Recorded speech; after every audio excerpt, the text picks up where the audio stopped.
Good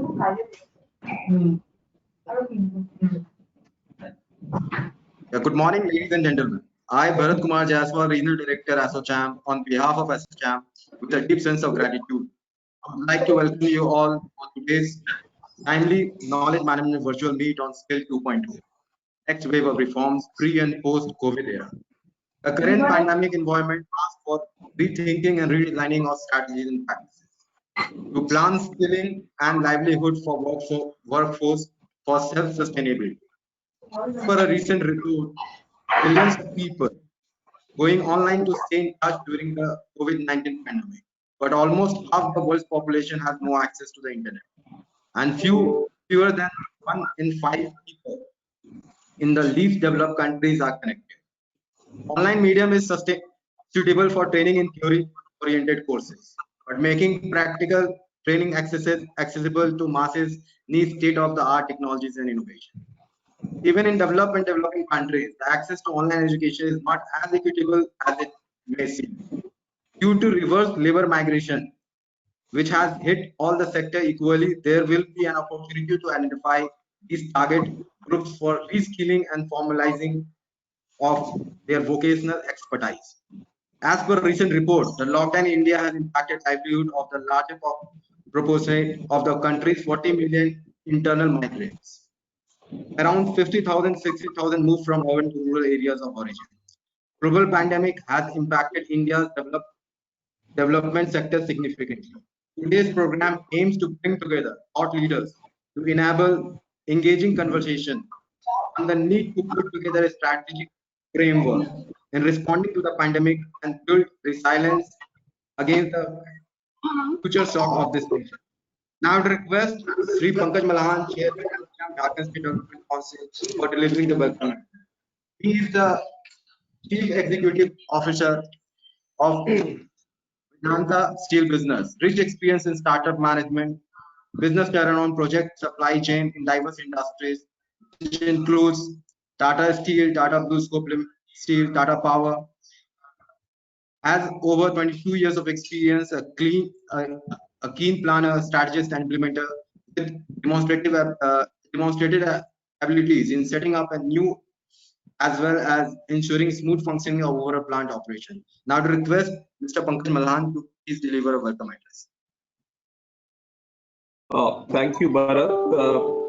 Wonderful to be here with this esteemed panel in terms of deliberating about Skill 2.0, which is going to be the next wave of reforms, which possibly is the need of the hour, not for our own country, but also for the global countries itself. Ladies and gentlemen, I personally think skill development is the most crucial factor, and it has been remained the same in terms of social and economic development of any of the nations. To talk about our own country, I think 12 million young minds every year hit the job arena, and we need to see how skilled these young minds are.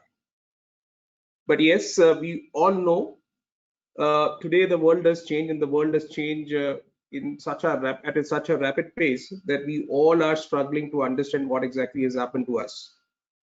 But yes, COVID-19 definitely has taught a new norms of operating both socially, where social distancing has become the need of the hour, and also there is huge amount of need in terms of avoiding the physical touch to the extent possible. The entire gamut of work arena is changing at a very, very fast pace. And this is largely driven by the change in the new age of sunrise industries. Typically, and also I would say there would be a renewed and a change focus of the entire population base of the world. And these sectors are likely going to be health products and medicine to be largely speaking about.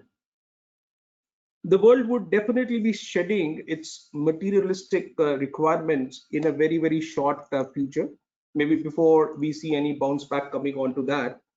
The manufacturing sector, ladies and gentlemen, where I come from, I think is about to see a drastic and dramatic change in the way we've been working. Disruptive digital technologies like artificial intelligence, Internet of Things, machine learning, etc. I think they are taking the front seat, and there is a huge need to train and retrain our entire workforce. And that's something which we as leaders in our own working arenas are also taking forward. And with the new sunrise industries coming up, I think there is a need to have a trained and a skilled workforce over there also. But I'm sure Government of India and the various state governments in the country, as well as think leaders all across the globe, they're putting up their minds to ensure that how we can reskill the entire workable workforce into this kind of sunrise industries. Some of the efforts and initiatives of Government of India like Sankalp, I must appreciate that effort where there is a huge amount of public and private partnership model where a lot of corporates and a lot of government initiatives have converged together to make sure that we reskill our and retrain our employable workforce to a level where we can have a good employability of this workforce coming up in the nearest possible time frame. Well, it would be great to hear from my eminent friend. So I have Ms. Maya Swaminathan, who's co-chairman Jharkhand State Development Council and director CMC Skills Private Limited. Then Mrs. Sunita Sanghi, senior advisor, Ministry of Skill Development and Entrepreneurship, Government of India. Mr. Sydney Rose, senior consultant and advisor in international education, Sweden. And Mr. Chandra Bhushan Chakravarti, VP Eastern Region of Amway. So I look forward to an interesting thoughts coming out of this discussions. All the best to you guys. Thank you, Mr. Malan. On behalf of ASSOCHAM, I would like to express our gratitude and respectful regards to Srimati Sunita Sanghi, Senior Advisor, Ministry of Skill Development and Entrepreneur, Government of India, who has kindly consented to preside over today's virtual meet on Skill 2.0, the next wave of reform. Madam Sanghi is an officer from Indian Economic Services. She has worked in various sectors, like including agriculture, finance, capital market, petroleum, education, minority, labor, employment, and skill development. For the last decade, she is deeply involved with labor sector and has been actively associated with the work related to skill development. Madam, would request you to kindly deliver your speech address. Thank you very much. Let me to begin with thank ASSOCHAM for inviting me and letting Ministry of Skill Development share what Ministry of Skill Development is doing in terms of reforming the skill ecosystem to meet the challenges that have been posed by COVID. I think Mr. Malan has already set the stage when he indicated that we have a huge demographic advantage. And if we really want to harness the demographic advantage, it is very, very necessary that we need to change the way that things are today happening. Because post-COVID or during the COVID period, the business as usual will not work. Pre-COVID, the kind of skill training that we were providing, it was face-to-face training, the way our system was working. In the COVID, because of the social distancing norms, it is very, very necessary that we change the way our processes are done, which essentially mean that we have to look into the entire skill value chain. When I talk about the entire skill value chain, it is right from counseling, mobilization, how a training provider does, what kind of a training does he give, how he plays.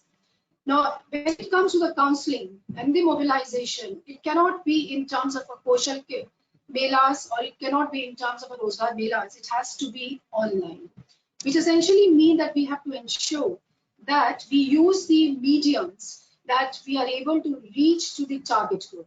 Now, this target group may be very, very different because India is such a diverse country. As it is when we were doing the face-to-face training, we were facing problems in terms of actually making skill aspirational, counseling the people, because there is at present, I don't think there is a very well-defined framework for the counseling or the career guidance.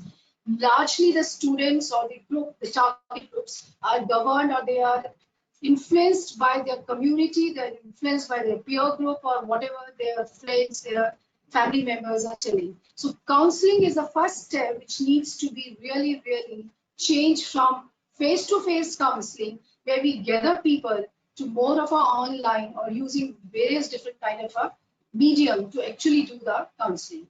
After doing the counseling and mobilization, the kind of how do I now then prepare my training center? Because today the training center, you have a unit of a class where you allow 30 students and you are able to teach. And there the teacher has a face-to-face connect and he is able or she is able to take the questions. Now the training partner will really have to make changes because we cannot now have 30 students in that classroom. It has to be a blended learning or it has to be completely online learning. If it is a blended learning, there may be a system where instead of 30 students, he will have to have, let's say, 10 students maintaining a social distance, maintaining appropriate distance, and then delivering it. It may so happen that the 30 students may not be in one go, but it will be now in 3 stages and 3 classes. And partly the practical training, the theory part would be in the class in a staggered manner, and the practical can be on the online using the simulation base or the edtech companies can be used. The third important thing that we will have to do is in terms of improving the capability of the training centers, that in terms of how does he go for online and a blended learning. And then we also have to ensure that how do I address the skilling needs of those who are already skilled for entering the labor market. Because post-COVID, many things are going to be changing.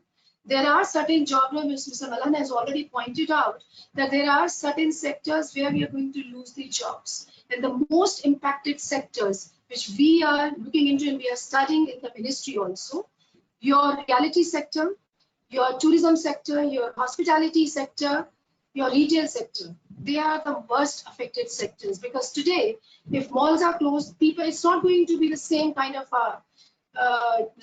exchange between a customer and a person who is a retail assistant. Hospitality, tourism, in the hospital restaurant business, I don't think very soon people will go and start having the food in the restaurants. So there it may be more of a takeaway. So you may have to reskill up people, those who are in the hospitality sector to actually to address to the changing economic, the changing situation that is arising. And this requires that we need to build a database, and database not only of those who stays back in the urban centers, because the issue of the migration had also come up.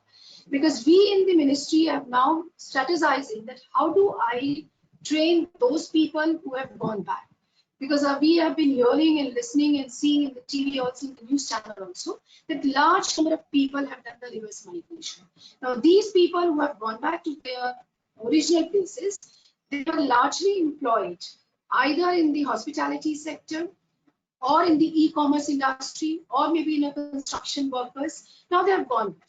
When they go back to their respective places, I don't think these are the opportunities, these are the skill sets that will be required. So we have to look towards a different kind of a skill sets in which, because the local economy, what kind of a job roles the local economy will offer, we need to reskill them according to that. And that is what now today we are working on in the ministry, the government, that how do I skill and reskill my people who have gone back so that I am able to provide them a livelihood continuity plan. It's not possible to just leave them like that. So it's very, very necessary that these migrants who have gone back are actually able to earn their livelihood, because they're not going to return back to the centers, to the urban centers immediately. Going forward, when the Ministry of Skill Development, we are also looking into, in terms of our regulatory framework, we are now seeing that when we go for the online training, it is very, very necessary that whatever QPs that we are developing, the qualification packs that are going to be developed, we clear them as early as possible. Now we have, I was discussing with Madam Maya, we have certain common norms. As for the common norms, we are making the payment for the face-to-face. But we assume that when we do the blended learning or the online learning, the cost was substantially reduced. So we are also now working on revising our common norms so that we are able to reach out to the large number of people, and in the same resource, the large number of people can be covered. We are also looking at finalizing the processes for the virtual training. How do we do the assessment? How do we do the placement? We are already working on these. We are also looking at, because when we actually talk about the delivery of training, it is very, very necessary to build the capacity of a trainer. Today, when a trainer is doing a face-to-face, our trainers are attuned and trained to give a face-to-face training. But when it becomes online training, it becomes very, very difficult for a trainer to be immediately responding. And it should not be a case that when a trainer is delivering, the student is not able to connect. So we need to retrain these trainers also so that the training remains very, very effective. I can assure you that Ministry of Skill Development is working on making these guidelines and framework so that post-COVID, we are able to initiate, and already we have initiated. And in terms of apprenticeship or in terms of long-term training or a short-term training, our effort is that there should not be any discontinuity.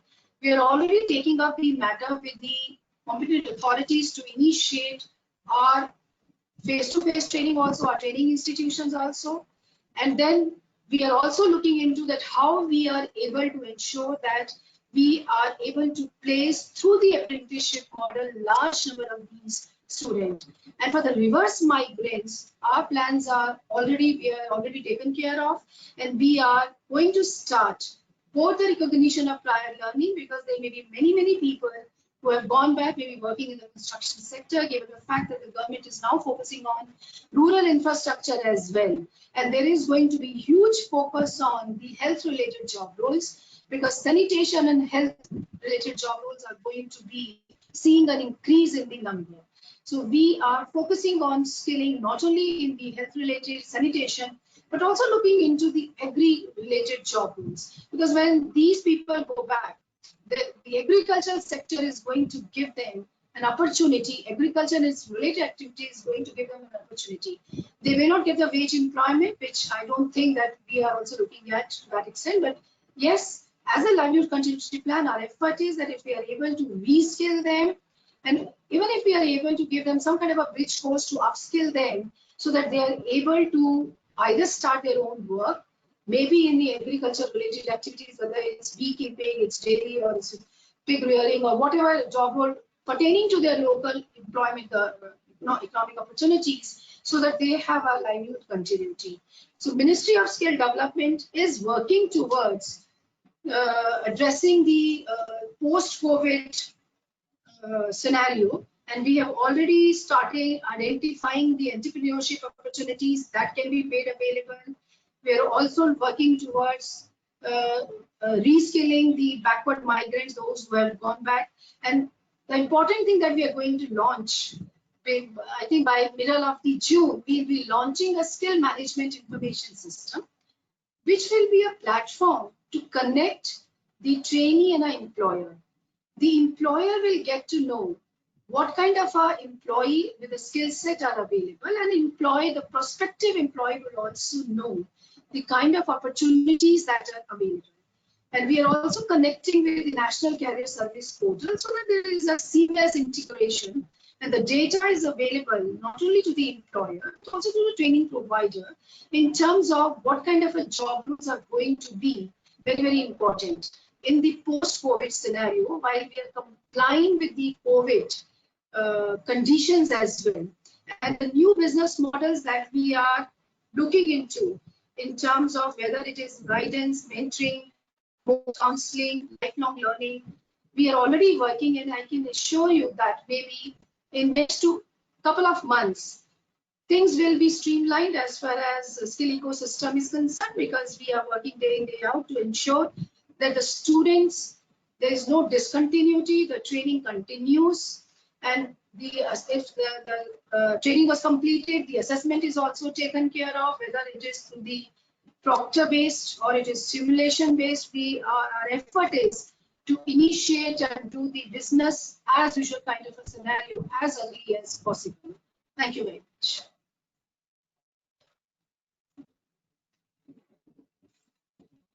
Thank you, madam. Thank you very much for taking time from your busy schedule and being with us.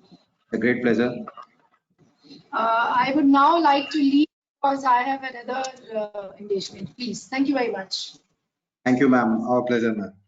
I would also like to welcome Miss Maya Swaminathan Sinha, co-chairperson Association Jharkhand State Development Council, and also the chairperson for the today's program on Skill 2.0, the next wave of reforms. Ms. Maya Sinha, founder, director of CMC Skills Private Limited, is an ex-IRS. She dared to push the boundaries of an already extraordinary job and delivered on her resolve to help create a better India. CMC skills were born and gave wings to the countless dreams. Fueled by her desire to make a difference, the company has gone from strength to strength and helped address India's elephant in the room, the growing skill deficit. Madam, I, on behalf of SHM, with a deep sense of gratitude, would like to request you to kindly take the session forward. Thank you, Bharat, and good morning, everybody. And welcome to this webinar on Skilling India pre and post COVID era. It's indeed it's our possibly all of us are uniquely placed in having to witness the world which is now being classified as a pre-COVID and a post-COVID era. I think I would not like to describe it as our great fortune, but I would like to describe it as a great opportunity for all of us to be, to be able to witness this huge change that has hit the world.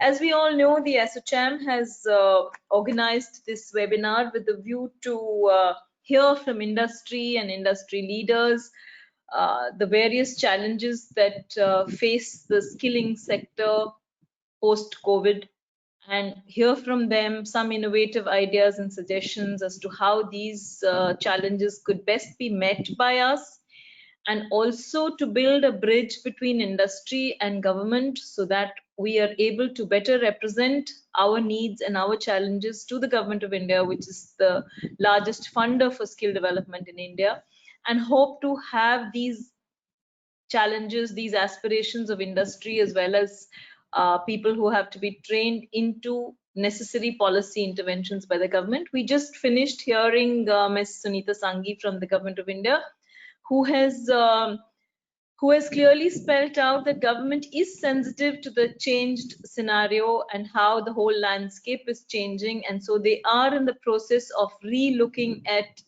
the way they go about funding the whole Skill India project of Government of India, which is implemented by the various states.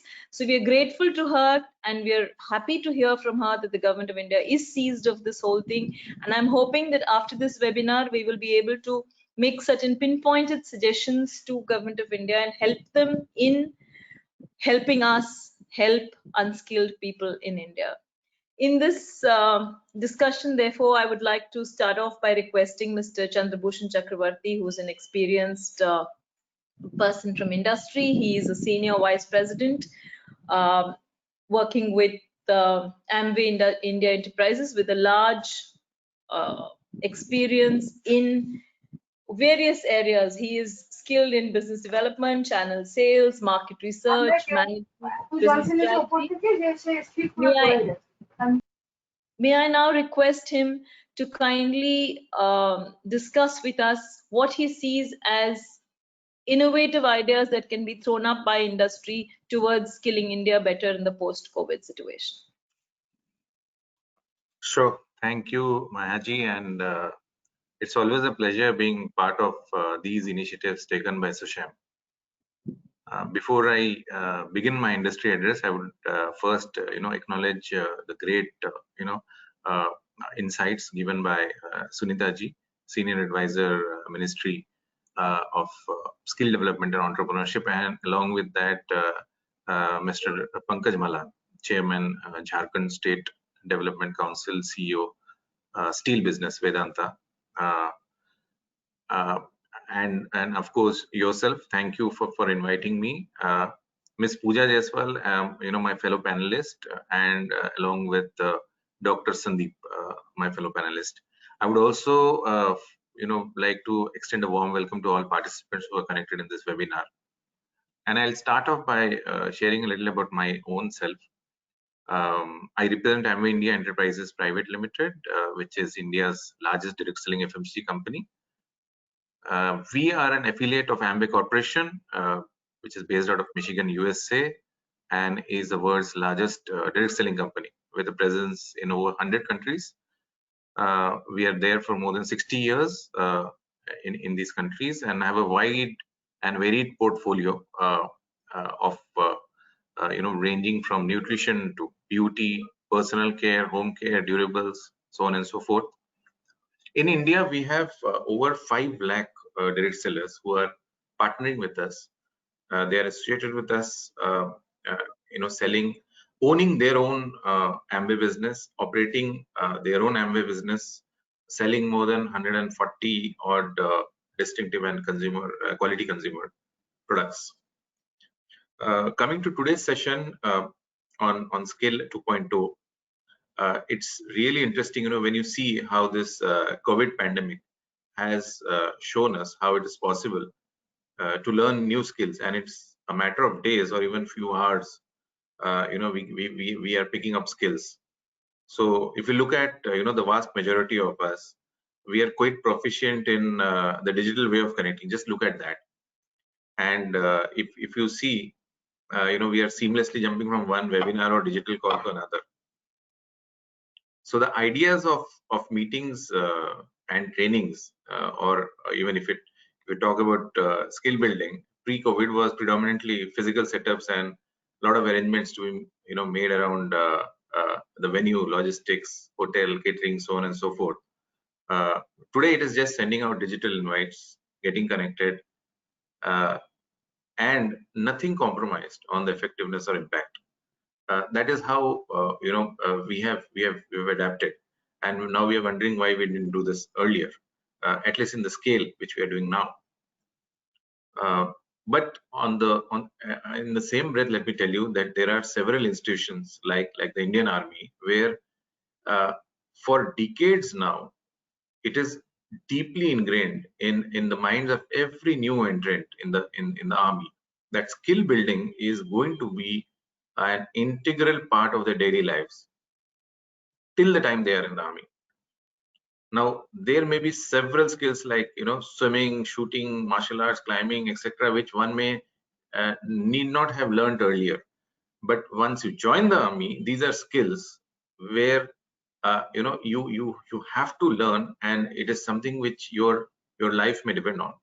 So they are not good to learn skills; they are must learn skills. For example, if you're a non-swimmer, and if you have just joined, generally you are taken to the swimming pool and pushed in the deepest end of the pool. It might take you an hour or so to get the basics of swimming right. You might even gulp up a couple of liters of water in the process, but it just ultimately you learn the basics of swimming, and it just shows that you don't necessarily need to spend months in a shallow portion of a pool taught by a patient teacher on how to swim. So that is how resilient we are, and we can equip and learn new skill, reskill ourselves faster than we may even wish to think. We can also draw inspiration from the new generation kids, and they were never dependent on any instruction manual to learn how to operate a latest mobile or a laptop or any other new device. They just figure it out on the go, and that is how probably that will become the new normal for us.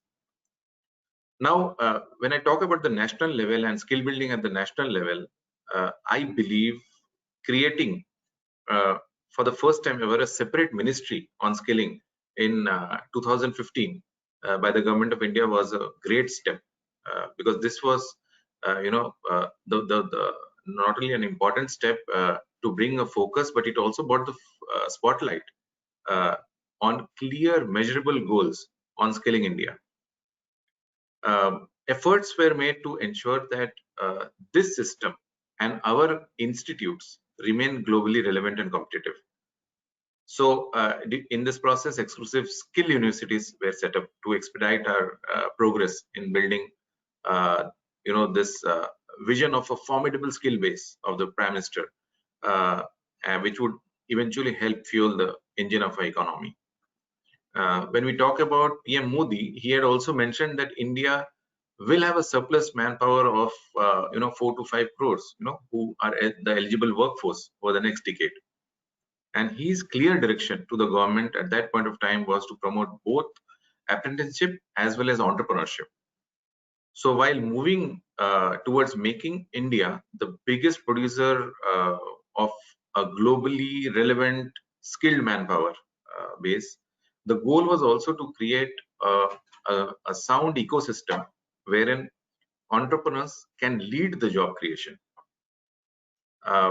If I talk about the direct selling industry, we are creating millions of micro entrepreneurs, and we are giving these opportunities to these millions to earn their livelihood through the direct selling industry. And you will also be surprised to know that 60% of these micro entrepreneurs are women. So when it comes to creating an equal job opportunity, the direct selling industry is playing its own role. So yes, a critical mass of skilled manpower is essential to fuel any growing economy. I'll take a couple of examples of nations like South Korea, which is the 12th largest economy in this world. But if you look at its geographical area, it's probably smaller than many of the states of India. Now, why is South Korea where it is today? There are several reasons, but if I have to identify two primary reasons, the first is the undue and the abnormal degree of importance given by the government as well as society on higher education and also on skill building. So it goes hand in hand. It is not only higher education. If the second example which I can think of is almost a decade ago, China had a law in place which is called the vocational education law, which mandates 20% of the annual education budget needs to go into vocational education and training. So that is the kind of focus which was bought from the government level, and followed by a slew of other measures which ensured that China became the new world's largest factory. So while we build on the gains of the strategy around Skill India mission, it is also important to imbibe the relevant best practices of other nations.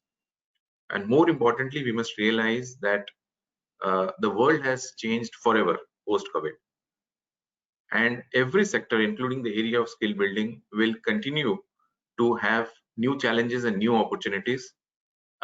We will soon see how we can leverage the new opportunities. Some of the new opportunities areas have already been discussed, but I'm hoping that in the panel discussion we'll discuss more around that. But I think that there'll be a lot of discussion around artificial intelligence, digital tools, data analytics. Adopting new skills and reskilling, I think, would be the new name of the game. So I'll limit my opening address to this only, and I'm hoping that with such a distinguished panel, we'll have some more solid insights and solutions on the table, which we can take away at the end of this meeting. So thank you, Mayaji, and I would hand over the mic to you to take the session forward.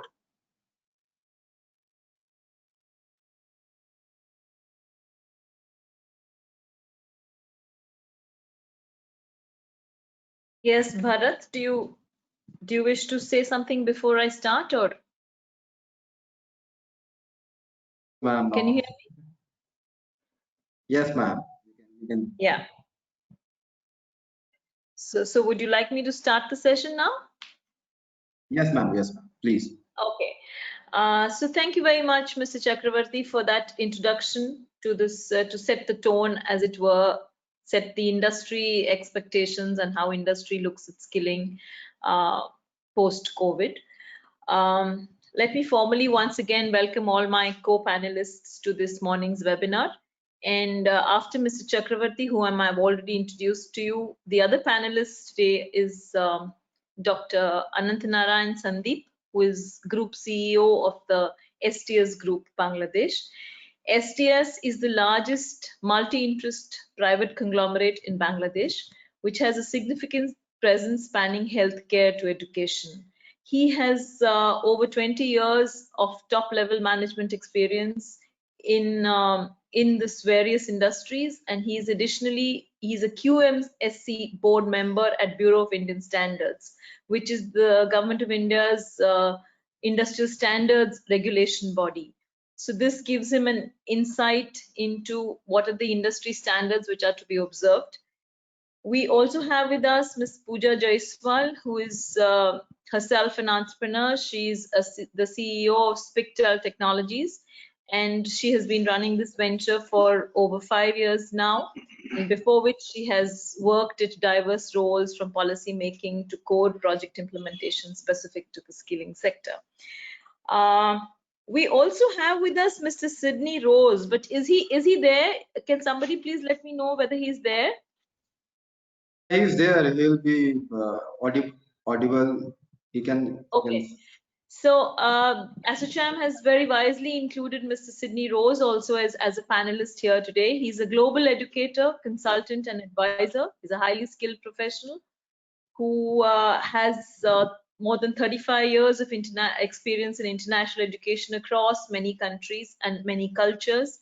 And he has been founding director in various projects, and he has worked across the UK, Hong Kong, Singapore, UAE, Qatar, Bahrain, Kuwait, India, Pakistan, Vietnam, and Sweden. So this gives him a very, very wide perspective of international best practices, and we hope he's able to add that value to us.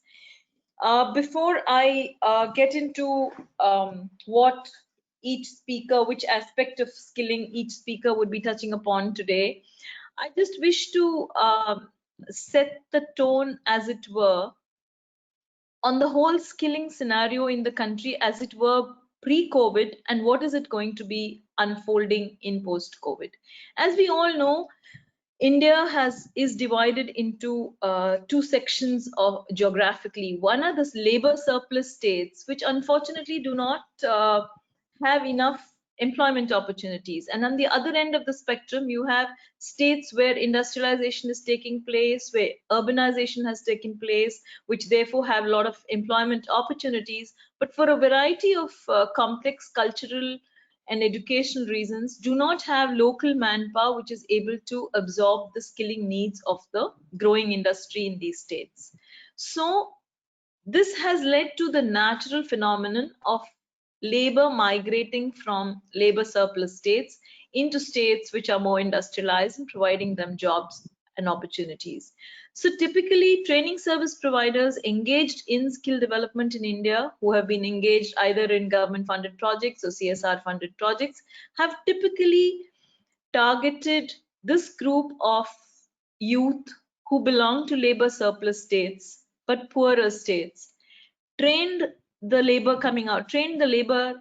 who are present in these states, and have them placed across the country in states which are more industrialized, which are more advanced, which are more urbanized, and are therefore able to offer job opportunities to these youth. So just to repeat myself, we have this entire spectrum divided into two parts. They come from states. There are states which provide the numbers, and there are states which provide the opportunity to work. Unfortunately, this is not the same state which does both. And so there has been the role of a training service provider who brings these two parts of the country together. Today, we're all watching what has happened post-COVID. One of the largest problems that Government of India is seized of, and various state governments are seized of, is the movement of migrant labor.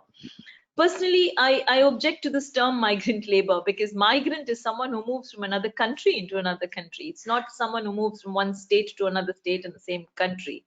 So I don't think this is a very right way of describing these people who have just moved from labor surplus states to more industrialized states. However, for want of a better term, and since that is the popular term being used, I will continue to use that. So today, with the migrant labor having quit their jobs or having been forced to quit their jobs in urban industrialized centers, moving back to their homes, which are labor surplus states but with no job opportunities. India is going to be faced with a twin problem post-COVID. And this is where Skilling India is going to undergo, according to me, a paradigm shift in the way it approaches the problem. There is going to be one set of solutions to train the reverse migrants who have come back to their homes, and there's going to be another set of opportunities to train existing local labor in those states which are more industrialized, which are more urbanized, which have a greater demand for trained labor, to train the local labor of those states to man those jobs, and to train the reverse migrants and find them jobs in their homes. So this is going to be, it's no longer going to be possible for training service providers to train people from labor surplus states and place them in states which are urbanized. It's going to be a very localized solution, which we'll have to find one set of solutions for the reverse migrants and another set of solutions for urban centers of industrialization. In this scenario, can I request Dr. Sandeep, with his experience and his range of his variety of experience and profiling, can he go into how he thinks this whole area of training people in urban centers, how digital skills, digital online training, new kind of skill development, new kinds of vocational training courses will be able to fulfill the needs in urban industry? Dr. Sandeep. Thank you, Ms. Maya. Thank you, Ms. Maya. It's been very enlightening listening to all the panelists, and I have to say that many of your thoughts have resonated with the views that the industry holds currently. It's very important to realize that, as from the point of macroeconomists, when the government plans, these plans have to match with the requirements of the industry. Now, for example, we run a conglomerate in Bangladesh, which is into the healthcare, education, and construction sector. And we require various kinds of skilled manpower at various levels, from the lowest laborer level to the highest director level. Today, post-COVID, what we have noticed is that the focus on working without contact is successful only in a few areas. If I can talk about education, we run all the DPS schools in Bangladesh. We run a few international schools also. So contactless teaching can be successful. The kind of modern mechanisms that are there, they are successful in allowing teachers to train students. Of course, what Ms. Sanghi had said is relevant and it cannot be ignored, that there is a value chain in this whole process. If we just talk about this education sector, we need teachers who are well trained in understanding which are the tools that they should use while teaching students. Even for writing a mathematics equation, you cannot simply use the computer to type a mathematics equation. A teacher will not even know how to write a square root if she's supposed to teach a student how to do some kind of calculation. So there are many challenges, of course, but these can be overcome. And the way forward is to have coordinated action. Today's modern technology companies like Google or Microsoft, they are well on and really remarkably supportive of governmental efforts and even scholastic efforts. We found extreme support, free support, pro bono support from all these technology companies to train our teachers, to get them to understand what are the tools they can use to connect with the students, how these tools can be used in what situations. There are concepts like synchronous learning and asynchronous learning, where from live classrooms to non-live classrooms, students can be trained whether in skills or whether in educational paradigms. So this is available. But who's going to train them? When the government says that it will be lower cost, it has to look at the point of view from not just the trainer, but from the student also, from the person who's being trained. You cannot be trained using a mobile phone. A final participant cannot log into Google Classrooms on a mobile phone and understand how to run a lathe machine. It has to be concept of blended learning, which Ms. Sangeet rightly pointed out. But then who invests in buying the laptop for that final trainee?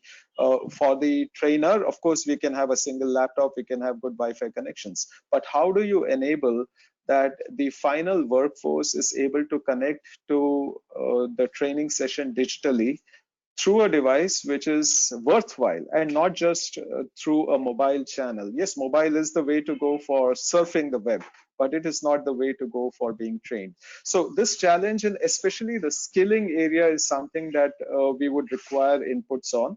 Uh, the government has to take a stand on this. The government cannot say that trainees would, there will be lesser investment in this. But just one second.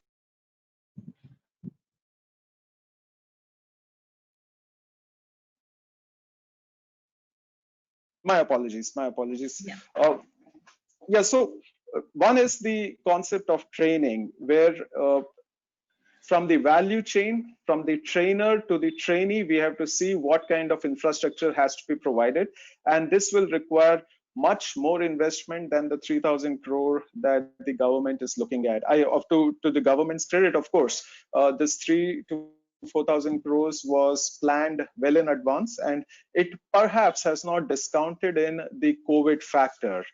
And I'm very confident that the government will take a relook and will understand that the costs of training are going to increase and not decrease when we have distributed training, when we are trying to involve the lower level workforce, where more than 30% of them would not even know how to write or read, leave alone get onto a laptop to be trained on lower skills. So that's number one.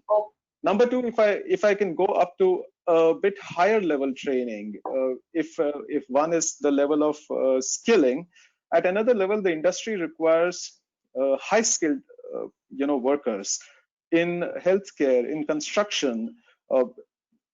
I cannot have a laborer working offline. That laborer has to be on the construction site. Once he's skilled, it is great. But of course, I can have the supervisor working offline, and the supervisor needs to understand how to use modern technology tools. Digital is not just about opening the laptop and seeing on a camera how it is going, how the work is going, but using modern building management systems to understand workflows, to understand that sitting in a room, that project manager can make or break the efficiency of the project. He doesn't need to be at the site at all. So if we have contractors, if we have contracting supervisors, then my whole management team, if it is digitally trained on how to use big data, how to analyze numbers, how to use the correct building management systems, and how to also advise the construction managers on usage of different technologies like drones, like augmented reality,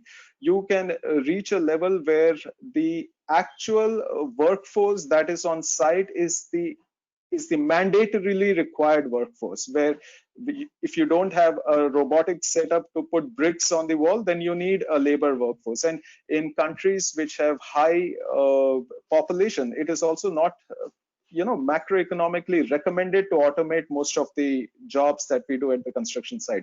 So having a balance between social and economic development, and assuming that we will finally need to have those workers on the construction site, we can at least have the higher level of workers trained on digital technologies. And this is also something that the Skill India campaign should focus on, not just the masses. Of course, that's where the biggest focus has to be, but we need a coordinated focus on introducing training centers which focus on technologies like artificial intelligence, virtual reality, augmented reality, analysis of big data, because the software drive that the Indian government did in the 90s, 2000s, and further on has resulted in India giving to the globe one of the most intellectual software community that the world is seeing.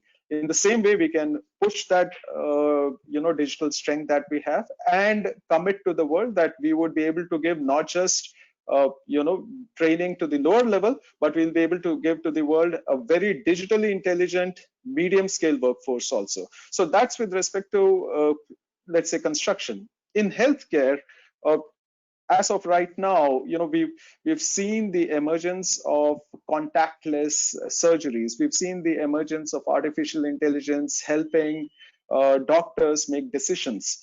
Now, in most of the hospitals, predominantly doctors still don't use these technologies, and these are really supportive technologies. They've not Many hospitals have not tested these technologies. We don't have scientifically refereed reports which support these technologies. But if the government can focus on training even doctors, for example, on a central platform, or supporting the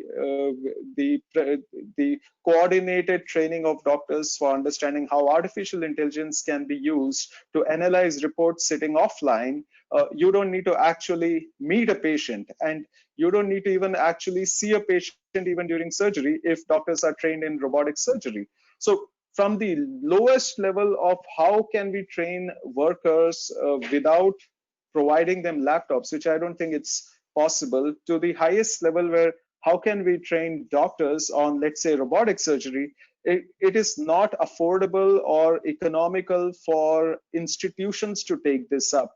And if the government, in coordination with technology companies, can undertake to do this, I'm 100% sure the industry would completely come up and support the government's efforts, because we alone cannot do it. If the government sets up platforms for value addition in training at all levels, not just lower level, not just agriculture, but also medium and upper level, we would support the government completely by investment, by coming together as an industry, and by having organizations like you, to set up a platform where we can invest finances, resources, and our knowledge strength to coordinate this learning. That's what I want to say. Thank you. So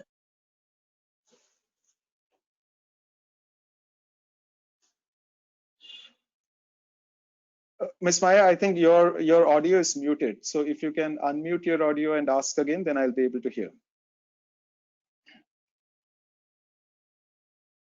you would be willing to, can I be heard? Yes, now I can hear you. That industry would be willing to support government on these initiatives, including investment. So is it okay for me to ask you, would industry be willing to pay for customized training, which a training service provider would be willing to offer, would do the sourcing and the training? Would industry be willing to pay a training service provider for it? Industries would be able to, support it. I can only talk about the industries that I am associated with, which is healthcare, education, and construction. Now, why we want the government to lead this is because if I contact, in the value chain of training, there are many players, and I feel that the most significant player these days is not just the training institute, but the companies enabling the digital connect. And when we contact, it is a corporate contacting a corporate, and there is always a challenge in making the connect. Everyone is trying to get his or her own benefit out of this value chain. But the moment the government becomes a coordinating body and says that, okay, we are building the platform, and we want you to coordinate, I can tell you there will be a remarkable change in mindset and philosophy of organizations in contributing to the central pool of resources, whether it be finances, whether it be in providing training centers across India, whether it be in even providing the infrastructure. We would go ahead and do that, because it is a huge advantage for us also. If we are able to invest in a training center where I might not be able to afford one faculty for 10 of my teachers to be trained, but if the government sets up says that, okay, we are setting up a training center, we want so much funding for this training center where we'll get foreign faculty who will teach the trainers on how to train the final workers through online methodologies. We'll pull in immediately. So a coordinated effort from the government will allow cash-rich organizations like ours who are not ready to invest because we don't know where to invest. We can, of course, invest on a corporate social responsibility basis, but every private organization or a conglomerate like ours wants to see what is the benefit finally coming to us. So yes, the broad answer to your question is yes. And I feel that the answer from all my competitors in the same industry will also be a resounding yes. That's heartening to note. And before I turn to the other panelists to take this discussion forward, I just want to make one remark here. It's very interesting that you say that industry looks to government to lend credibility and to bridge the trust deficit gap that we have in each other. I think the need of the hour today is to bridge that trust deficit between each other, because we just heard Ms. Sangi from the government of India say that they're actually looking to reduce common norms because they think we will be moving to online teaching in skills. I mean, I'm sorry to be so brutally frank. How short-sighted is that? Like you rightly pointed out, all learning cannot be online. The kind of skills that we impart cannot be online. And to say that common norms will be further reduced because you will be taught online, this is what how removed from reality they've always been. And therefore, I think the time has come when industry will have to stop looking for credibility and will have to stop looking at covering trust deficits to the government. We'll have to start building that trust deficit gap between ourselves. I think the time has come for that. At this juncture, can I re-invite Mr. Chakravarti for his perspective of how industry can partner government's efforts towards changing the landscape for skills?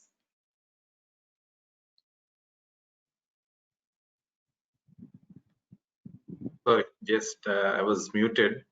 Yeah. So if I may take off, from where Dr. Sandeep left, and I feel that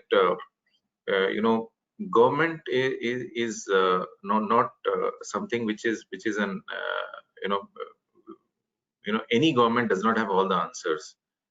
So from my experience, what I've learned is that it is important to partner very closely with with the government if there a larger impact has to be created.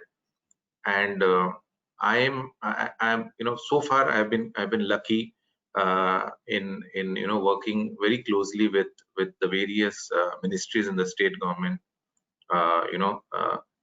Primarily I'm talking about the eastern part of the country, where we could merge their pain areas, which is job employment, job creation, trying to bridge the gap between employable and the jobs available.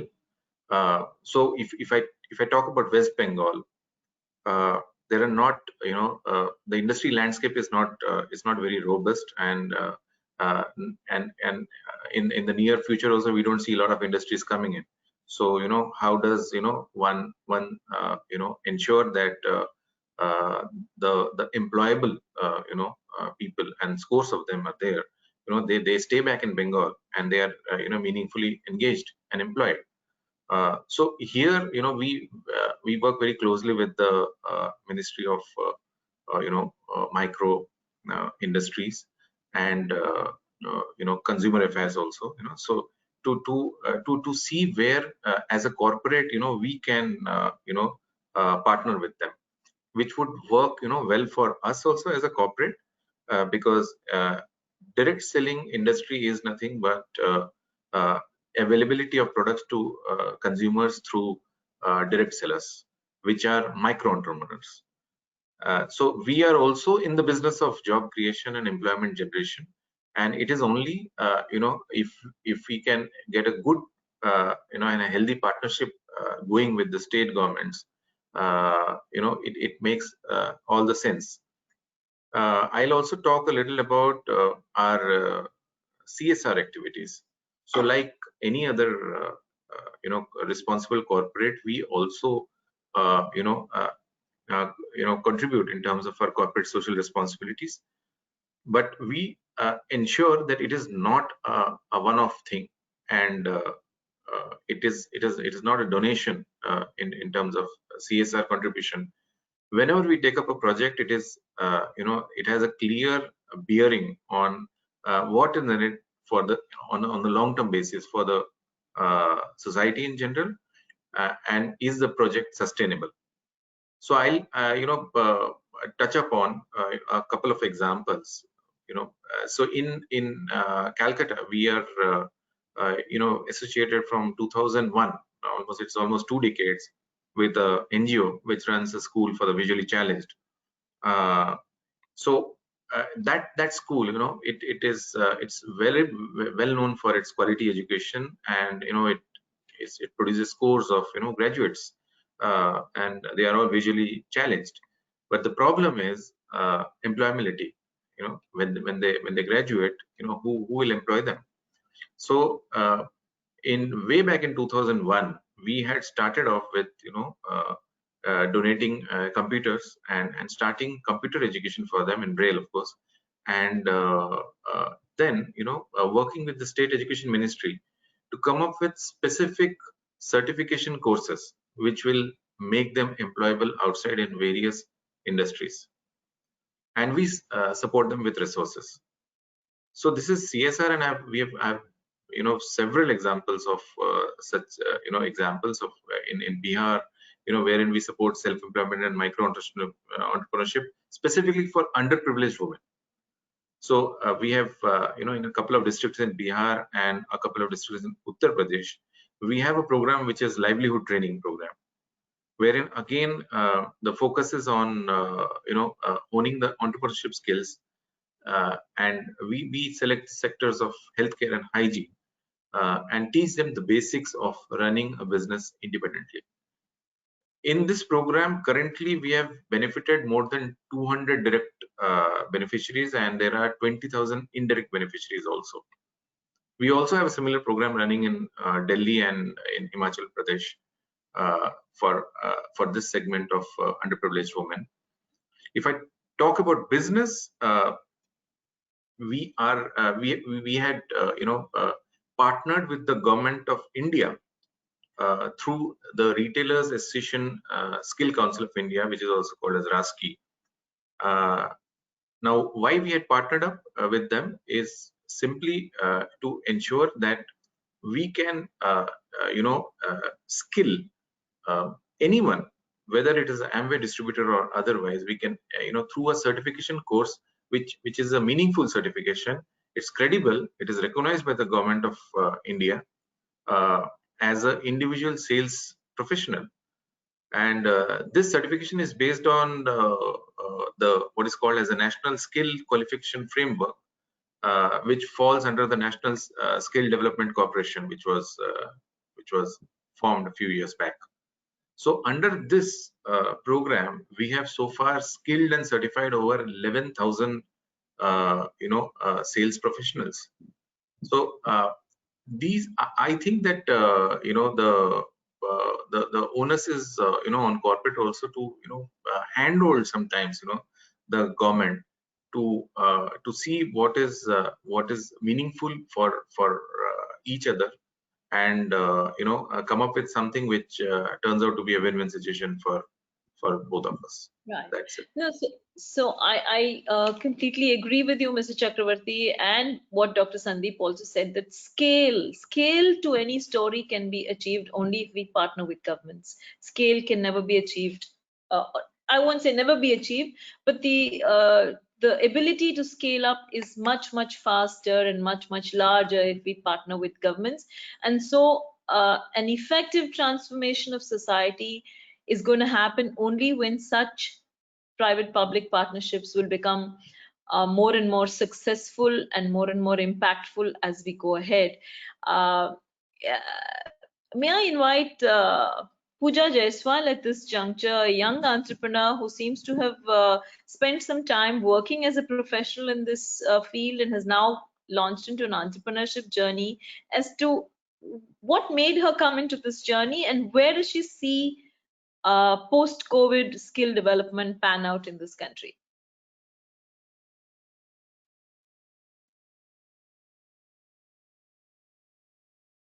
Ma'am, you are muted. Please unmute yourself, Pooja ma'am. Pooja, please unmute yourself. Yeah, I'm very sorry. Yeah. Thank you, Maya ma'am, and thank you, ASSOCHAM, for giving me the opportunities. I really appreciate the views of other esteemed panelists about the issue and how would be the overall response to minimize the whole disruption caused due to this COVID situation. So definitely this halt is concerning to the pace of Skill India mission, concerning to the financial health of trading partners like us or the industry. So definitely we look a role of Skill 2.0 like in a very critical manner, like all stakeholder has to come up together, devise ways to increase the learning outcomes in terms of imparting training to basically underprivileged youth from rural poor family or urban poor, school dropouts, college dropouts. So the whole strategy has to be rethink because the situation is not going to be like it was in pre-COVID era. So the focus needs to be shifted. Like we see the ongoing migrant crisis. So this is really disheartening to, I think, each and every individual or each and every uh, stakeholder in the whole ecosystem. So what is how the workforce, what is the workforce is going through because of the lockdown situation. So the quality of migration need to be rethought. The skill, the bargaining power of migrant laborers, that needs to be integrated into the whole strategy. Now, and also rethinking or re-strategizing is required in the in prioritizing the sectors, like in which sectors we are going to work on. As a training partner, we have already started working on prioritizing the sector. Like the whole shift should be towards the need of the situation, like agriculture, rural infrastructure, health, logistics, also multi-skilling. As we all know that these like this workforce is not going back to work in big cities or metro cities to work for. So definitely we need to target jobs with local businesses, and the most like more than 70% of local businesses require a workforce which have which are trained in multiple skills. So definitely multi training of skilled workforce in multi skills is very required at this point of time. So the much talked about online training on digital platform. So definitely as a training partner, we are concerned that how we are going to move ahead with the whole thing and how we are going to train candidates. So as a training partner and with the experience of imparting training of we have been doing this since a very long time. This online training solution is not sounding very effective. So definitely we are all aware. So I just wanted to point out that what kind of challenges we are going to face.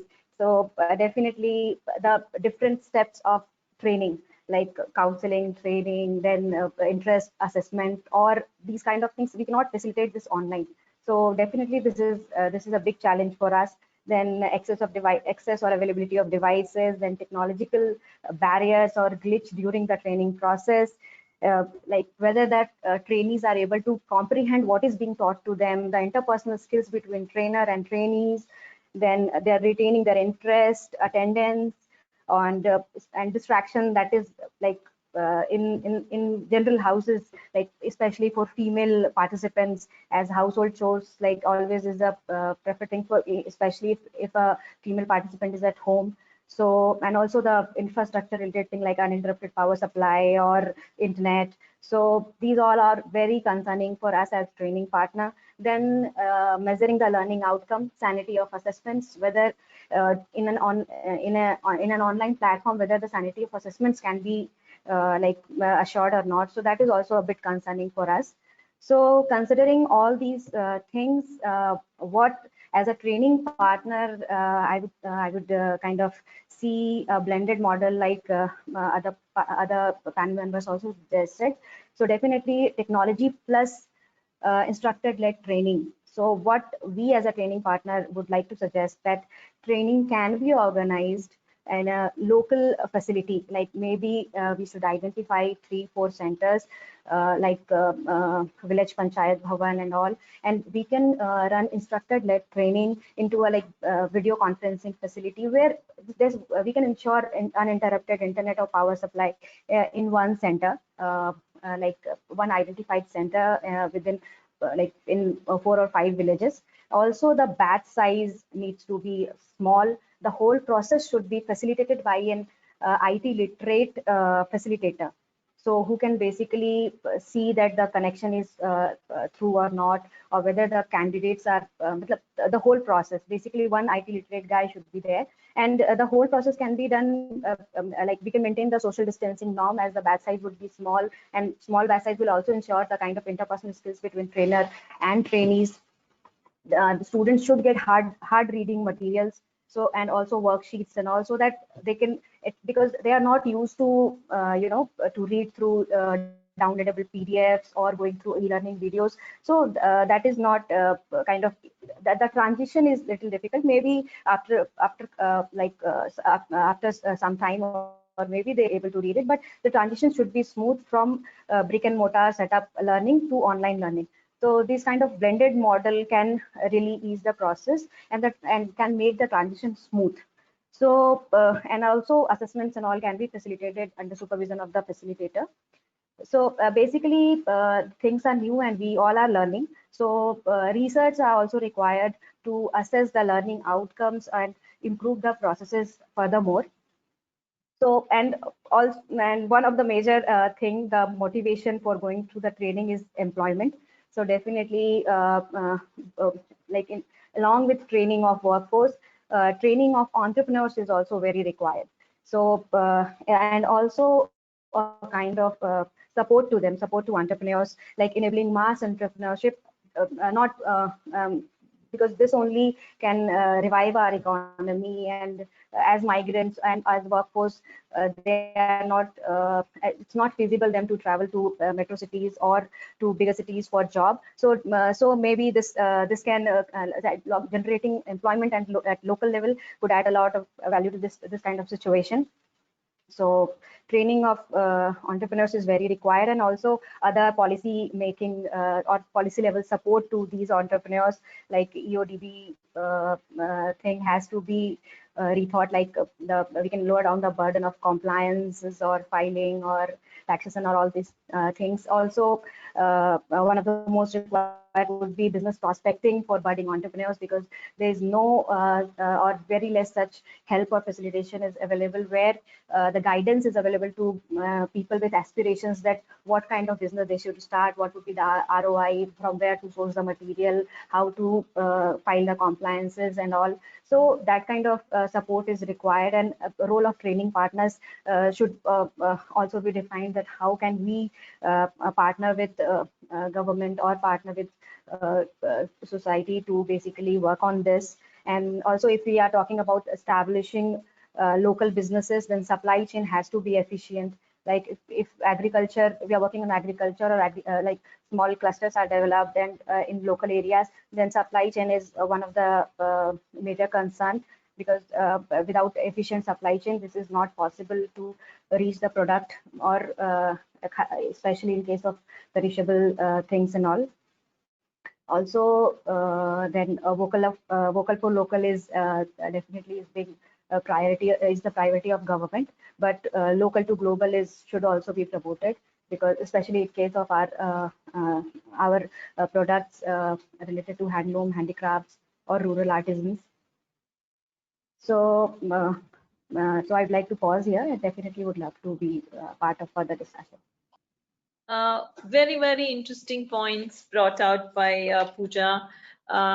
She talks of multi-skilling. You see, actually, all of us who are engaged in this sector know that each sector skills council has different levels of skills. Okay, so I think the point she made was, as far as the lower level, I would just like to summarize it like this, that the lower level of skills in every sector, I think the need going forward is going to be to look for multi-skilled people who can double up at more than one specific skill at the lower end, and at the higher end skills is where initiatives like what Dr. Sandeep discussed as to, training them on higher end skills digitally would come out. A very, very interesting and relevant point Pooja made was the practical aspects of trying to shift to an online teaching model.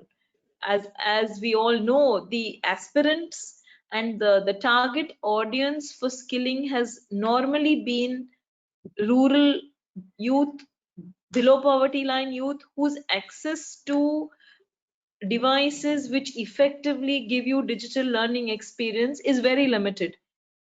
Added to that is the fact that in hard sectors, manufacturing sectors, construction sector, etc., it's not really possible to teach them digitally unless we have very, very high-end content which is 3D learning, and they're able to actually in a virtual world they're actually able to implement some of those solutions, which is very expensive and which will not work in rural India. It's not going to work. So I think that point was also very well brought out by her, and the solution she offered I found was indeed very innovative and very unique and also very implementable, which is decentralize the whole training center locations. Instead of having them in maybe state capitals or something, go right down to the panchayat level and have a physical center there which combines which lends itself to a blended learning module where part of the teaching is done in hardcore classrooms, brick and mortar, and part of it is done digitally. There then the problems of connectivity, the problems of availability of students, the problem of actual human interface between trainer and trainee, etc., would be very, very well addressed. I thought that was a very valuable point she brought up. And also that these training skills going forward, training providers should concentrate on developing micro entrepreneurs in rural India who have the core competence in that particular skill, but who are also trained in entrepreneurship development, how to make a presentation, how to have a bank account, how to seek funding, how to go through compliances, all those kind of training which typically form the course content for entrepreneurship development. Maybe in a simplified form that should also form part of the skill training going forward. And of course a valuable point on agriculture related skills, which is a huge chain of skills, right from studying the type of soil and the kind of fertilizer which should go into it, right up to say forward markets in agricultural products. There's such a range of skills that can be taught to anybody who's interested in the agricultural sector, that there's a whole lot of scope for training in that sector. That was a very valuable point. Bharat, I understand Sydney is not joined us. Am I right? Bharat? Yes, ma'am. He has some technical issue. Okay, so then would you like to throw open the session to any questions from people who have joined us? Definitely, we can ask few How questions. much more time do we have? Another 15-20 minutes. If I can very quickly mention, some of I posted this details of this meeting on my social post. So some of the followers have forwarded the 3 questions. So one is if I can share those questions, and if the panelists can quickly take them up, and then if there are other members. Please go ahead, Dr. Sandeep. Please Great, go ahead. great. So one is there's one follower and there are others who have resonated this. They've asked a point that probably Ms. Pooja has also taken up. How will the emotional connect of a trainer be made with the trainee if the training is going to be done purely through the digital platform?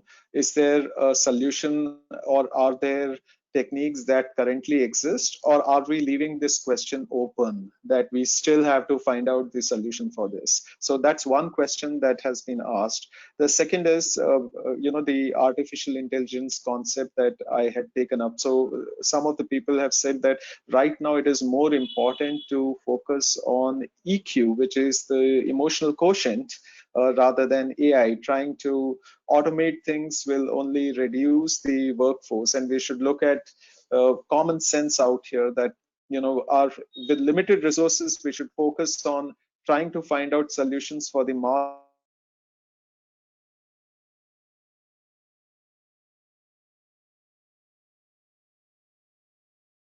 Bharat, how would you like to do this? Would you like me to take up the answer, or how would you like me? How would you like to carry this forward? Are you able to hear me? Yeah, yeah. Excellent. So two questions were there, and third and final question was,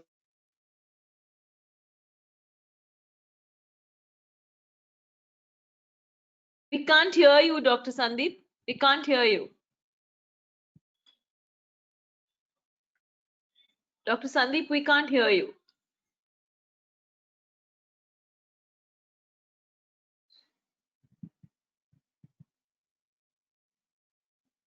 Hello? Can I be heard? I think till he reconnect, callers, I think so. Yeah. Yeah, I'm so sorry. I think the connection went off. Am I clear now? Yeah, now we can hear you. Yeah, so my third question was, I also sit on the board of Confederation of Educational Institutions of India. So they are saying that perhaps the government can set up a separate advisory council which is experienced in digital education, because the people and experts who are there, with all due respect, they do not have experience in digital education. We need a new board which has a skill, and we need leaders who have skills in digital education. So that's also another question that has come up. So the three questions. Number one was, how do you create the connect between the trainee and the trainer in a digital platform? The second is that we should focus on the mass rather than trying to upskill the already skilled workforce. We should focus on the mass workforce. Third is the government should now set up advisory councils with people experienced in digital education, and not just the old brigade that is there. So these are the three questions my social media has brought up. So Bharat, are you going to attempt to answer these questions, or how would you like this to be done? Or would you like me to answer the questions? How would you want to do this? Bharat? Bharat? Maybe I can possibly the third question could be answered by you, Ms. Maya. The point where the third question, I would like to say that as ASSOCHAM, we should possibly send this suggestion to the government of India to say that they must. I think that's a very valuable suggestion, that an advisory council should be formed for this, and maybe this can go in as a suggestion from ASSOCHAM to the government of India. I think that's a very valuable suggestion. As far as the first two questions also are concerned, I would like to attempt to answer them, unless Bharat would like to take it on or throw it open to some other speaker. As far as the emotional connect is concerned, I'm a very strong believer in the fact that digital and technology aided solutions are meant only to reduce the monotony of repetitive tasks. It can never be a substitute for human capital. It can never be a substitute for actual human face-to-face interaction and emotional connect, which any two people, even pure strangers meeting purely for professional reasons. I'm sure all of us will admit that there is an emotional connect when you meet somebody for the first time, even professionally. There's something about the person's body language. There's something about the way he or she expresses himself or does not express himself, which give you insights which are helpful in decision making, even in the professional world. And in these troubled times, when a lot of us are facing uncertainty, we don't know where we are going from here, whether our job will remain, if we have lost our jobs, whether we are going to get them back again, do we need to reskill, do we need to upskill, do we need to look at entrepreneurship, when all these kind of huge life threatening questions are being raised in everybody's minds. I think that this is really not a time when we can do everything digitally. I think this is more a time when we need that emotional connect. And maybe because social distancing is, however, a must from the disease threatened, from the pandemic threat, maybe therefore we will have to evolve a system where we're willing to share on media like this, like web conferencing. So something will have to evolve, but I'm very happy somebody raised this issue, because it's a very, very real issue confronting all of us, whether we are industrialists, whether we are owners of businesses, whether we are working somewhere, whether we are working at low-end jobs, whether we are working in the mid-level jobs. I think this uncertainty which faces all of us is a very, very huge existential issue for most of us, and that has to be addressed. And that emotional connect, that need to have an emotional connect, is very, very important. And we'll have to evolve a system whereby if we can't physically meet, then what is the next best option? It has to be some kind of one-on-one web interaction. It cannot be a classroom where there are 30 others, or a webinar like this where I don't even know who's listening to me and who's looking at me. So I may not be willing to share a lot of things which are my private feelings. Whereas if I know that you're an expert in this field and I have all your undivided attention and nobody else is listening in, then I may be willing to share what I have in my mind. So I think that would be the model going forward. Bharat? Very well said, ma'am. Definitely, we have few questions for Dr. Sandeep also uh, from our audience side. Let me just go through it once. We have Mr. Quill. So he's asking like his question. We have a question from GMR Foundation, the panel, and he's asking like, my question for the panel is that health services are the need of the hour, but required high precision. What kind of skilling opportunities would be there post COVID-19 in the health service centers? So since Dr. Sandeep is from the healthcare sector, so either he can also take this forward, or I suggest we have a young entrepreneur, Pooja Jaswal. He can also, uh, any of you can. Yes, Bharat, can you repeat the question so that I understand the question properly? Could you just repeat the question We have quickly? a question from GMR Foundation, and the question is like, is that health services are the need of the hour, but requiring high precision? What kind of skilling opportunities would be there post COVID-19 the healthcare service centers? I think because my experiences in the running healthcare companies. Maya madam, I'd request you, madam, if you can highlight something on the health services. Yeah. What kind of skilling opportunities or in the health sector since the COVID era we have seen like, yeah. So you want me to respond to that? So yes, ma'am. Yes.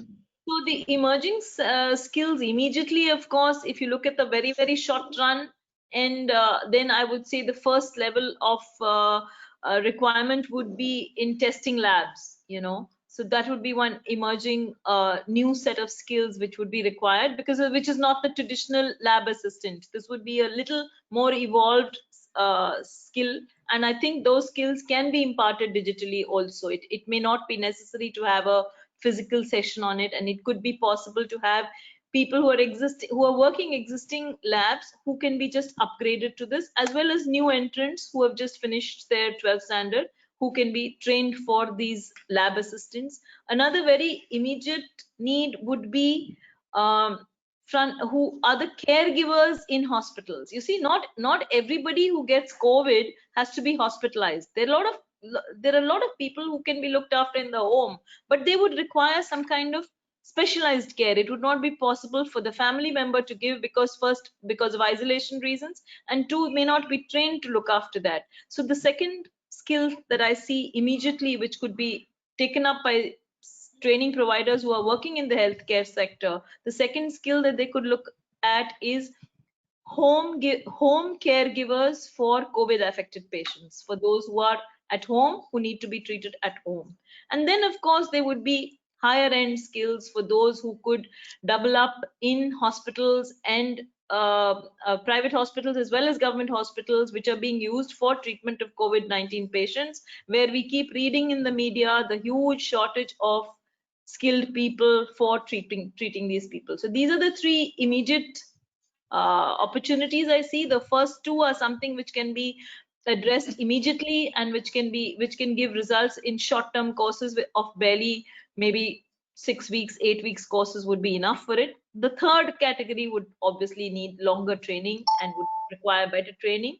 but that need is going to be there for the next 1 or 2 years, and so it would possibly be worthwhile commercially for a training service provider to undertake these courses. So now we have a question for Mr. Chakravarti also. So Mr. Chakravarti, the question is coming from one of our, so like post-COVID, what are the challenges and opportunities for Amway, especially on skilling building?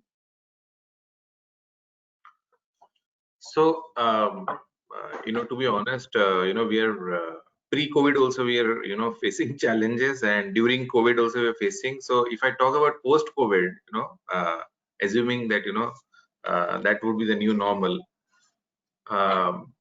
we are facing challenges which are no different from any other industry, whether it is supply chain disruption. So, yeah, let me tell you that. Our manufacturing plant was one of those few plants which were not shut for even a single day, because we are into health and wellness industry, selling immunity products. But that doesn't mean that the customer gets access to the Amway, immunity products, because the supply chain is, has taken a beating. Now, if I restrict, if I talk about other challenges, there are two parts. One is the internal challenges of this huge change management of doing everything digitally. So be it recruitment, be it onboarding, we had to adapt, and we have learned quickly, and so the recruitment is happening seamlessly. Then the onboarding process is happening seamlessly. All those things we used to do digitally is happening, physically is happening digitally. We used to have these huge classroom-based, training and skilling sessions for our lakhs of distributors, which is which we have to do now digitally, or will simply will not be the business. So the challenge with skilling our distributors is twofold again. One is the internal challenge. That is the easy parts, upgrading our own IT infrastructure, wherever we were not familiar with learning those skills.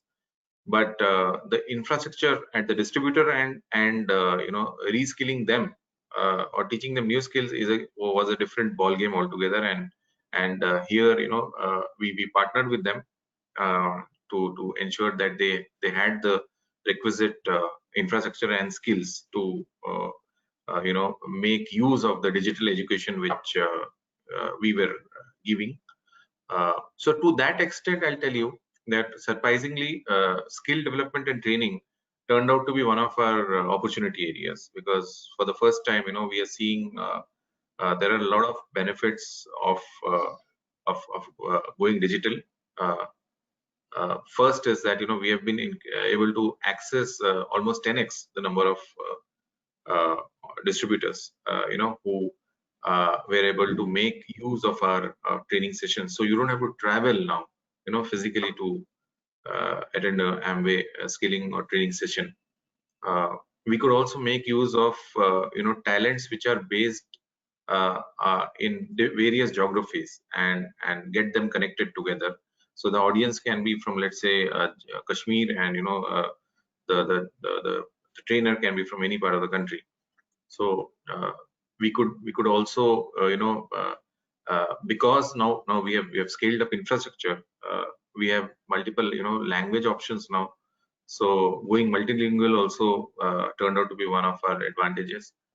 Yeah, we also had to overcome the emotional connect part, wherein there were clear gains in a physical training format, wherein you are in control end to end, emotionally connected with the audience. There are specific measurables which define the effectiveness of the skilling or training. That was something which we had to overcome. My personal learning is that social distancing is not cannot be equated with emotional distancing. It need not be emotional distancing. if we can, you know, work out innovative ways of ensuring that the audience is emotionally connected. So, if I'm to talk about skill building in Amway, more than a challenge, it has been an opportunity area for us, and we'll continue to explore this in future also. It makes a lot of sense because Amway is a global company, and we certainly will, try and make use of our global expertise, to skill up our distributors. One more question is for Mr. Chakravarti. It's like, how can the private sector corporate partner better with the government with the Skill India mission? How we can make more partnership? So Bharat, I had partly, spoken about this, when in the earlier session. So there are several examples in which we had partnered with successfully with the union government, when we tied up with the Retailers Skill Association of India under the National Skill Development Council, wherein we are certifying sales professionals. So it is a meaningful degree which we are giving to them. It is recognized. They are recognized as sales professionals. They may or they may not sell Amway products, but that is something which the skill which they have. And also the second part of going beyond business. So in our CSR also, we are ensuring that we take up projects on self-employment and micro building, developing micro entrepreneurs, especially in the underprivileged women's segment, wherein we teach them the basics of how to handle their own business, how to sell, the basics of finances, so on and so forth. So I'm not repeating that, but these are two clear areas of focus. Definitely, sir.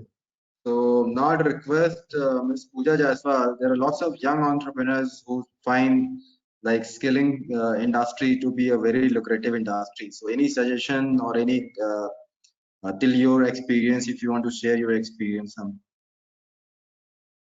So experience so far is very good. Like since last 10 years approximately, I'm working into this sector. And definitely skill is like one of the pillar of Indian economy, especially if we talk about demographic dividend and all.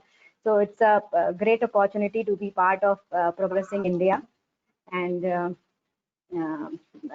definitely many people like us are required, we understand the whole things, the youth, the current need. So definitely more participation would be really encouraged, must be encouraged. Yes. Yeah, I would like to add out here that all the rules have changed now, at least for the next 6 months to 1 year, till India and the world learns to come back to normal. So everyone is zero now. Whatever experience you had in training, it's all come down to the same platform. So any organization which was doing no training versus an organization which was doing a lot of training, none of them is unequal.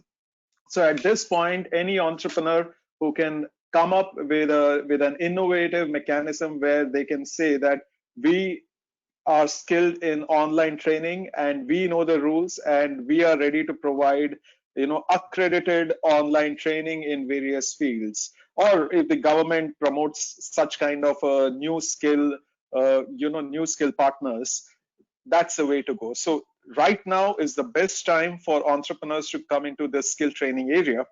And if they're focused and confident on providing digital training, they can usurp all the contracts that the government has given earlier to the standard skilling organizations. And this is the reality of today, that today is more open to entrepreneurs in the skilling area than was earlier. Very much agree. Like unlearning and learning is the new era.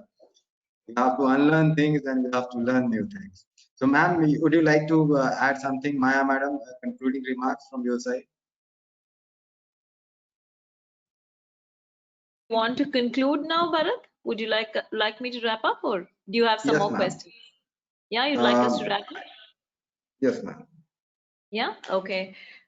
So it's been an interesting morning where we've heard the perspective of Government of India. We've heard the perspective of somebody who's in direct selling FMCG. We've heard Dr. Sandeep, who has wide experience in sectors from which are very relevant today. We've heard Pooja, who's a young entrepreneur and who brought in very valuable points. And I think all of us present here and those who may have attended this webinar, as Dr. Sandeep said, there's very little difference today between somebody who's experienced in this field and somebody who's going to enter this field anew, except that those of us who are experienced will possibly bring a lot of skepticism into the field. I think that's the only advantage that those of us who've been around have over those who are coming in new. But everything is going to change going forward. The three main pieces of skill development, which is sourcing the candidates, which is training the candidates, and placing the candidates, and of course the most important being the revenue model. All these four elements of the skill development scenario are going to undergo a huge change in the coming months, coming few years. Sourcing has traditionally been going into rural India and addressing job melas, which are done by governments, which are done by private entrepreneurs. Now that by definition is going to be ruled out with the new norms of social distancing. Those kind of sourcing models will have to be ruled out. We will have to evolve new models for sourcing. Again, training, there's going to be a lot of change because the kind of skills that will be required, the kind of content that will be required, the kind of curriculum that will be required and the way the training is imparted, all this is going to undergo a huge change in the coming months. And each player is going to be evolving his own best practices model based on his own learning and his territory that he's looking after. And out of all that will emerge, say in 2 years time, will emerge a standard model to follow. And the last part, which is the placement, it was all very fine for the Government of India representative Ms. Sangi to say that we should look at entrepreneurship development, we should not look at placement, and that we will extend the time given for placement. The core issue is which industry is going to employ them when each of those industries is facing huge recession. They have no demand for their products, so why are they going to employ new people? So the placement part is also going to be completely redefined in the coming months.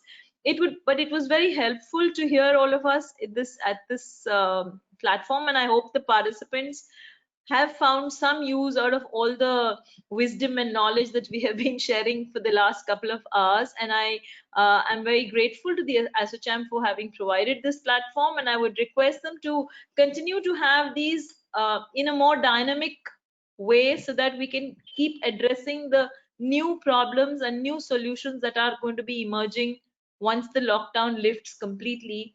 New practices are going to emerge, and it would be helpful if all of us got together more often and shared those new practices, as well as shared the challenges we are facing, because out of that collective wisdom will possibly come up solutions which we can all adopt.